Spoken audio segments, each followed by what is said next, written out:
la palabra de Dios, de la abundancia del corazón habla la boca. Qué terrible sería que usted tenga lo mejor de lo mejor y no lo aproveche. Cuando ellos vieron ese cambio en esa mujer que corría por la ciudad declarando esa verdad, no vieron una mujer triste, vieron una mujer llena de esperanza, llena de ánimo. Qué importante es para el Hijo de Dios conocer su identidad.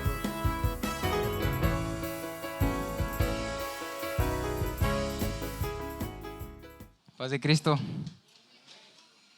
Me siento muy contento, la verdad. Le agradezco a Dios que me haya dado nuevamente la oportunidad de estar aquí. Sinceramente, yo también estoy nervioso, pero son más las ganas que tengo de compartir la palabra que los nervios. Me recuerda aquel tiempo de Samuel, cuando decía que la palabra era escasa, pero pues recordemos que no era escasa porque pues la palabra siempre ha estado, lo que era escasa eran los obreros, así que pues gracias a Dios por ello. Bien, pues antes de comenzar, quiero que vayamos a una escritura que se encuentra ahí en Gálatas, capítulo 2, versículo 20. Puede decir amén cuando ya lo tenga, por favor.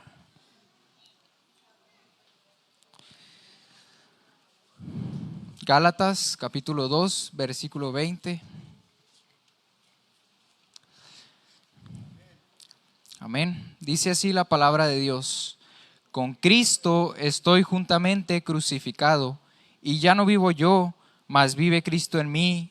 Y lo que ahora vivo en la carne, lo vivo en la fe del Hijo de Dios, el cual me amó y se entregó a sí mismo por mí. Oremos, hermanos. Señor Jesucristo, en esta mañana me presento delante de usted, Padre, para reconocer que usted es nuestro Dios, que usted es el dueño de mi vida, Señor. Yo me presento, Padre, pidiéndole, Padre, que sea usted quien use mi vida, que a través de esta palabra pueda llegar entendimiento, podamos reflexionar y meditar en nuestro corazón lo importante que es esto, Señor. Yo le pido, Señor, que toda la gloria, toda la honra sea para usted. Que en ningún momento, Señor, quiera exaltarme, que en ningún momento, Señor, esta palabra sea para mí, Señor, sino que toda la gloria sea para usted. Use mi vida, Señor, mi lengua, mi boca, Señor, todo mi ser para compartir de su palabra. Bendiga a todo aquel oído, Señor, que va a escuchar esta palabra. En el nombre poderoso de Jesús.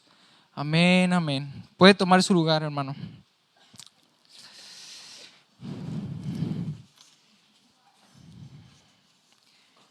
Yo titulé este mensaje con una pregunta que dice: ¿quién conduce tu vida? ¿Quién conduce tu vida? Pareciera un poco sencillo de entender o contestarla con brevedad, poder decir, no, pues Dios conduce mi vida, o simplemente yo soy el que conduzca mi vida. Pero si la analizamos y meditamos en esta palabra y entrando poquito en la definición de conducir, ¿qué es que alguien conduzca tu vida? Es muy sencilla la definición. La definición de conducir es cuando guías o cuando diriges algo o a alguien hacia cierto lugar. Esa es, así de simple es la definición de conducir. Y este término lo podemos aplicar en nuestra vida, en nuestro diario vivir, porque muchas veces vamos por la vida y decimos, pues yo conduzco mi vida, yo soy la persona que tiene el control de mi vida.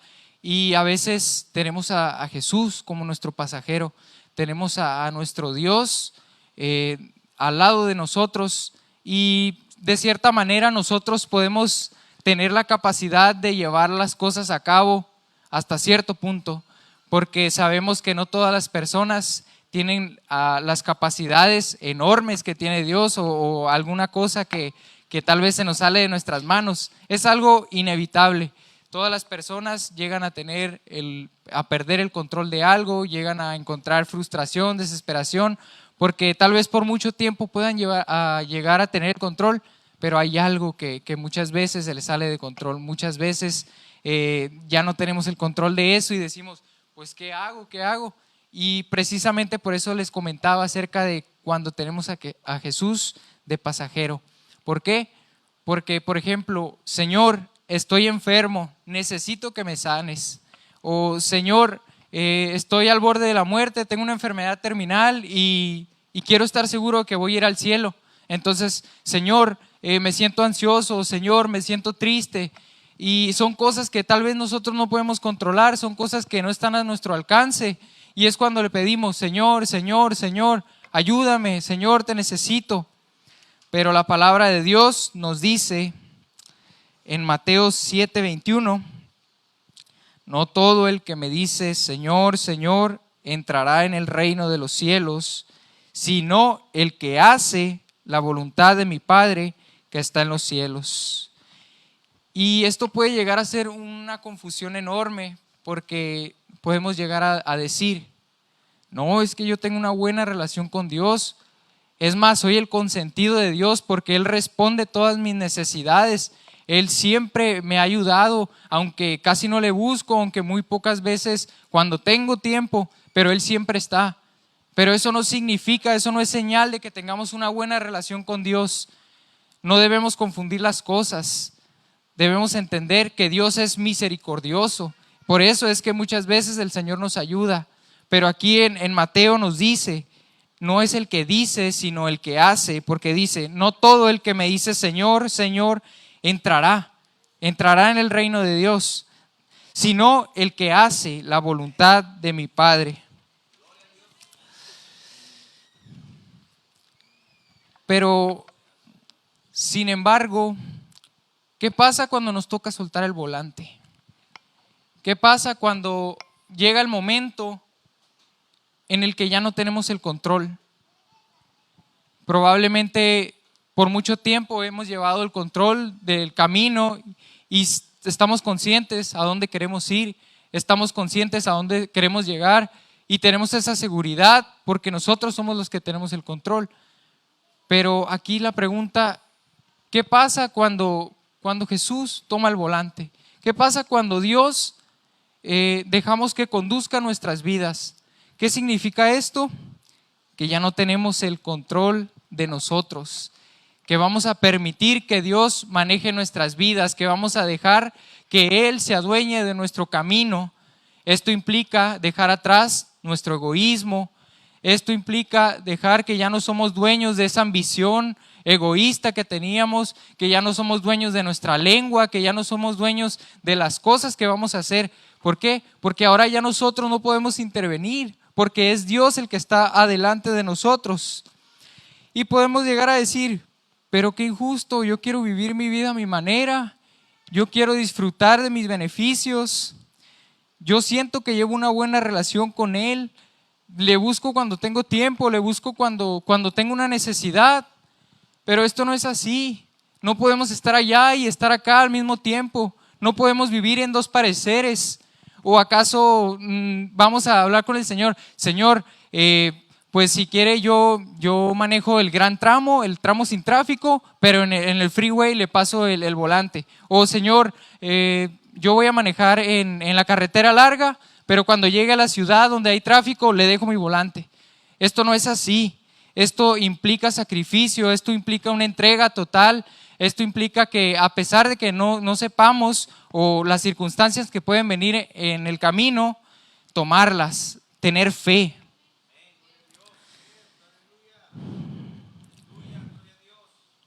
Dice,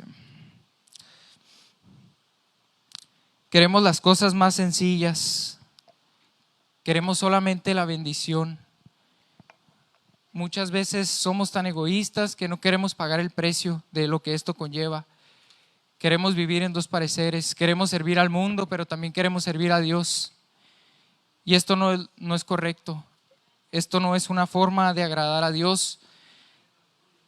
Y probablemente en esta vida pensemos, yo me estoy preparando o yo quiero vivir una vida con Dios en la eternidad, pero es algo incoherente, es algo ilógico que no podamos pasar tan siquiera un momento con Él aquí en la tierra.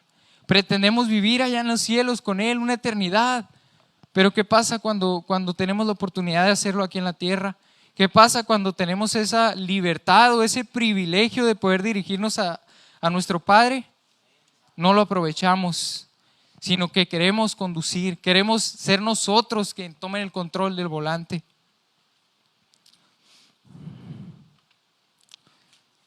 Pablo entendió que era necesario soltar el volante y dejar que Dios conduzca nuestras vidas, dejar que Dios conduciera sus vidas. Pero enfrentamos el mayor miedo de la duda. ¿Por qué? Porque no sabemos a dónde vamos cuando el Señor toma el volante. Probablemente en lo secular, muchos de nosotros, cuando enseñamos a alguien a manejar, no nos sentimos con confianza o no nos sentimos seguros porque sabemos que esa persona no tiene el suficiente conocimiento o no sabemos a dónde nos va a dirigir, pero podemos estar confiados en nuestro Dios y muchas veces, le voy a decir la verdad, muchas veces ese camino tal vez no marche bien, ese camino tal vez esté lleno de tribulaciones, tal vez ese camino esté lleno de baches, ese camino tal vez esté lleno de oposición, esté lleno de aflicción, pero no importa el proceso, porque lo que vendrá después es mayor. Y cuando esto sucede, cuando decidimos tal vez dejar el volante a nuestro Dios y vemos que las cosas no están resultando como nosotros nos agrade, como nosotros nos pareciera, y vemos a los del mundo, vemos cómo tal vez están progresando, tal vez les está yendo bien económicamente o tal vez están gozándose en el mundo, pero no debemos poner nuestros ojos en los hombres, no debemos poner nuestros ojos en las cosas que le pasan, en aquellas bendiciones o en aquellas abundancias que ellos tienen, sino que tenemos que estar gozosos en medio de la tribulación, gozosos de saber que estamos seguros, de saber que la recompensa que vendrá después es mucho mayor que lo que estamos aquí en la tierra viviendo. Más adelante, ahí en Gálatas, estoy por terminar, ahí más adelante dice Pablo, y lo que ahora vivo en la carne, lo vivo en la fe del Hijo de Dios. ¿Qué significa esto? Que no importa lo que pueda venir a nuestras vidas, no importa lo que pueda haber en el camino, tenemos que vivir confiados, tenemos que vivir en santidad, en integridad, cuidadosos de lo que hacemos, con temor y confiados, teniendo esa seguridad de que Dios es el conductor, de que Dios es el camino, que dice ahí, Jesús le decía a sus discípulos en Juan 14:6, yo soy el camino y la verdad y la vida, nadie viene al Padre sino por mí. Entonces podemos estar seguros porque el Señor nos ha formado, el Señor es el camino, a pesar de lo que pueda venir, a pesar de las circunstancias que podamos atravesar, es importante tener fe, así como Pablo lo dijo, que ya no vive él, sino que Cristo vive en él. Y lo más importante de esto es que estaba confiando, a pesar de lo que estaba viviendo en la carne, a pesar de lo que estaba atravesando, él tenía la seguridad de que lo que iba a venir después iba a ser mayor. Por eso él estaba viviendo por fe, él estaba viviendo que a pesar de lo que pasara, él estaba confiando. De esta manera nosotros tenemos que confiar en nuestro Dios, tenemos que confiar. Y Pablo termina diciendo, el cual me amó y se entregó a sí mismo por mí. Y yo puedo llegar a imaginar cuando Pablo estaba diciendo esto, el cual me amó y se entregó a sí mismo por mí. Sin duda que Pablo probablemente cuando conoció al Señor, las aflicciones, los problemas venían más que cuando no le encontraba, venía más que cuando no había conocido del Señor. Pero esto yo lo tomo como un recordatorio que Pablo se hacía cada vez, el cual me amó y se entregó a sí mismo por mí. Tal vez estaba a punto de renunciar, tal vez estaba a punto de rendirse, de ya no seguir, pero se acordaba, Él me amó y se entregó a sí mismo por mí.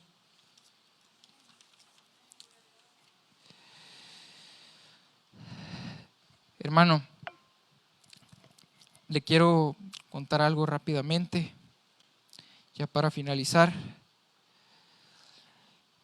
Sin duda que Dios ha sido bueno en mi vida. En estos 3 años que tengo sirviendo al Señor, es lo que me ha mantenido. Me he mantenido firme, sabiendo que hay alguien que pagó el precio por mí, sabiendo que hay un Dios verdadero, hay un Dios bueno, y que yo deseo compartirlo con todas las personas. Deseo que todas las personas sepan que hay alguien que los ama, que hay alguien que tiene un lugar preparado para ustedes, que el mundo puede ofrecer muchas cosas, pero que ninguna vale la pena tanto como servir al Señor. Por muchos lugares probablemente he sido atacado de: joven, disfruta tu juventud. Joven, aprovecha ahora que puedes, ahora que tienes fuerzas. Ahora que puedes hacer las cosas, hazlas. Pero sinceramente, yo me gozo en estar en este lugar, porque ya no vivo yo, Cristo vive en mí. He renunciado a todas las cosas que el mundo ofrece. He renunciado a todo lo que el mundo puede tener, que tal vez parece bueno, pero que no significa nada, porque todo se corrompe, todo se termina en algún momento. Pero hay algo maravilloso que nos espera. Tristemente, el mundo se deja llevar por las corrientes, el mundo se deja llevar por las modas.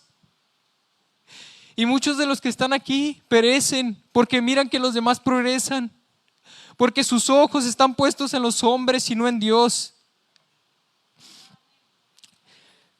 Por eso es importante creer y confiar, es importante tener fe. Porque sin fe es imposible agradar a Dios. Es importante y es necesario que crea que le hay, que crea que Dios está en su vida, que crea que Dios va a obrar. Cuando viene a este lugar es importante que sepa que Dios, que su presencia está con nosotros. Porque si venimos a este lugar y adoramos, pero nosotros pensamos que no está, entonces ¿a quién estamos adorando? Es importante que sepamos y que Dios sea quien conduzca nuestras vidas. Por último, le voy a dejar una pregunta. Quiero que la lleve consigo en su mente, en su corazón. Quiero que medite de día y de noche en ella y que no la olvide. Vamos a dejar que Dios tome el volante, o vamos a seguir teniéndolo como pasajero. Así que, hermano, esta ha sido mi participación. Agradezco a Dios por esta palabra. Gracias por su atención y que el Señor los bendiga. Amén.